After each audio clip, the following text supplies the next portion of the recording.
অ্যাবেলা ডেঞ্জারের জন্ম 19 নভেম্বর 1995। সে একজন American pornographic চলচ্চিত্রের অভিনেত্রী, পরিচালক এবং একজন যৌন উত্তেজক মডেল। অ্যাবেলা ডেঞ্জারের পেশা। অ্যাবেলা ডেঞ্জার একজন পর্নোগ্রাফিক অভিনেত্রী, পরিচালক ও প্রেমিক মডেল হিসাবে 2014 সাল থেকে 2022 সাল পর্যন্ত কাজ করছেন সে। অ্যাবেলা ডেঞ্জারের কেরিয়ার। অ্যাবেলা ডেঞ্জারের জন্ম ও বেড়ে ওঠা ফ্লোরিডার মিয়ামিতে। তিনি 2014 সাল থেকে ব্যাংক ব্রোসের চলচ্চিত্রে অভিষেক করেন এবং পরে তিনি ক্যালিফোর্নিয়ায় লস অ্যাঞ্জেলেস চলে আসেন। ফারসুন তাকে ব্যবসায়ীর সবচেয়ে জনপ্রিয় একজন চাহিদা সম্পন্ন অভিনেত্রীদের একজন হিসাবে বর্ণনা করে। তিনি একজন পরিচালক এবং একজন কাম উত্তেজক মডেল হিসেবে কাজ করেছেন। অ্যাবেলা ডেঞ্জারের জন্ম ও বেড়ে ওঠা ফ্লোরিডায়।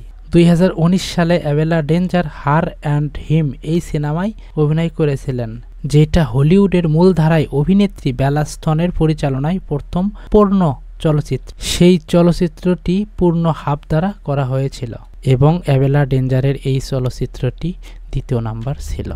অ্যাবেলা ডেঞ্জার হলেন একজন সফল আমেরিকান প্রাপ্তবয়স্ক চলচ্চিত্র অভিনেত্রী, যিনি তার সাহসী ও অভিনয়ের জন্য পরিচিত।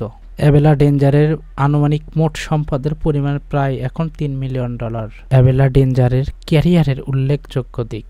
অ্যাবেলা ডেঞ্জার 2014 সালের জুলাই মাসে ব্যাংক ব্রাসের মাধ্যমে প্রাপ্তবয়স্ক চলচ্চিত্রে শিল্পে তার ক্যারিয়ার শুরু করেন। 8টি দৃশ্যে শুটিংয়ের পর তিনি আরও সুযোগের সন্ধানে লস অ্যাঞ্জেলেসে চলে যান। তার অভিনয় দ্রুত মনোযোগ আকর্ষণ করে, যার ফলে জনপ্রিয়তা দ্রুত বৃদ্ধি পায়। অ্যাবেলা ডেঞ্জারের উল্লেখযোগ্য কাজ এবং সহযোগিতা। হার অ্যান্ড হিম 2019 বেলা স্থনের পরিচালনায় প্রথম ছবিতে অভিনয় করেছেন, যা পূর্ণ হাফ দ্বারা পরিচালিত, এবং অ্যাবেলা ডেঞ্জার আই লাভ ইউ পূর্ণ হাফের ভিশনারিস ডিরেক্টর ক্লাব সিরিজের তৃতীয় ছবিতে অভিনয় করেছেন এবং সঙ্গীত ভিডিও বর্গরেট 911 এবং বেলা স্থনের শেক ইট-এ অভিনয় করেছেন তিনি। অ্যাবেলা ডেঞ্জারের পুরস্কার এবং স্বীকৃতি। অ্যাবেলা ডেঞ্জার অসংখ্য পুরস্কার পেয়েছেন, যার মধ্যে রয়েছে এভিএন পুরস্কার, সেরা নতুন তারকা 2016, সবচাইতে আশ্চর্যজনক গাধা 2013, 2014, 2015।